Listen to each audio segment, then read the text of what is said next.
The rain had been relentless all evening, drumming against the windows of my small city apartment.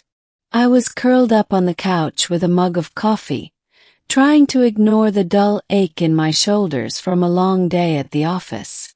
That's when I first heard it, a faint scratching at the balcony door. I frowned, setting my mug down. My building wasn't known for trespassers, and certainly not for anyone brave enough to fight through the storm just to bother me.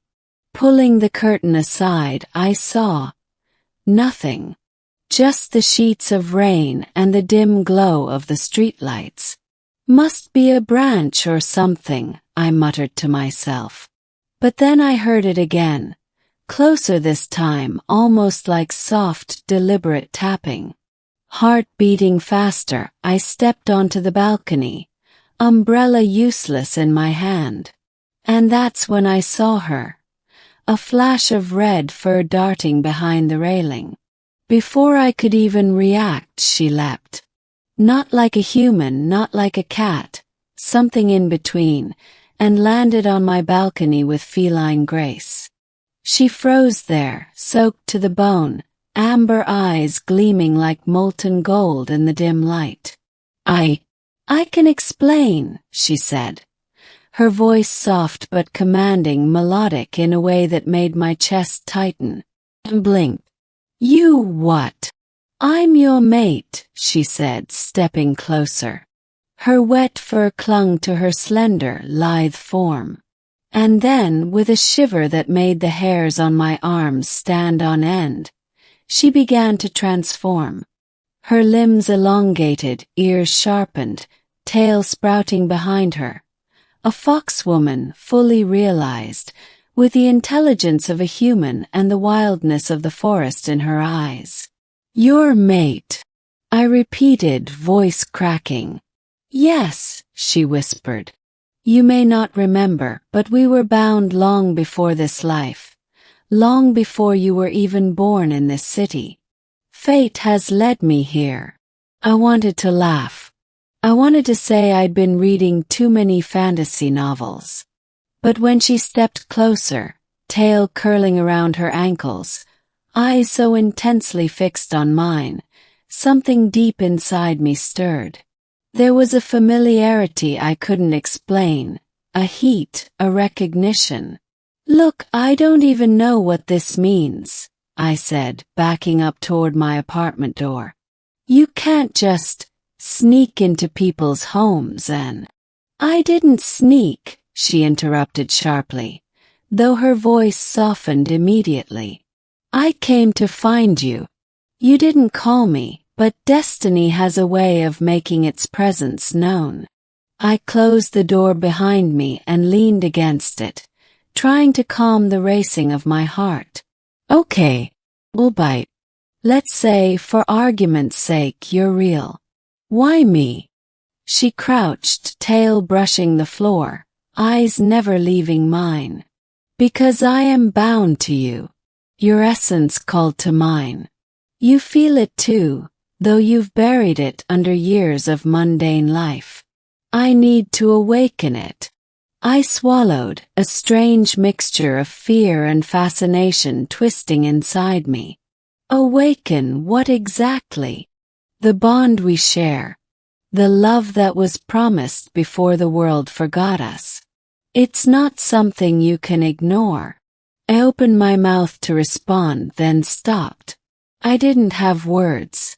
Something in the timbre of her voice, the fire in her gaze, the subtle warmth emanating from her body, even as she remained soaked from the rain, made my logical mind collapse. She stepped closer again, just close enough that I could feel the heat of her body. Let me stay, she murmured. One night. That's all I ask. Fine, I whispered, surprising even myself. One night. That night was a blur of conversation and cautious closeness.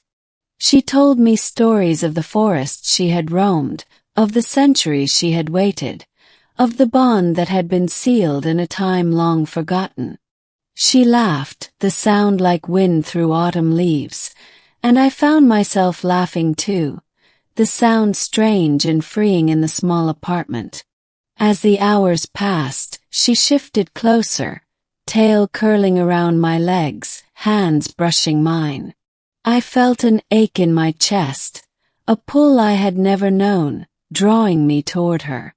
The foxwoman's eyes glimmered with a mix of mischief and longing. "You're mine," she said softly, her lips brushing my ear. "And I am yours.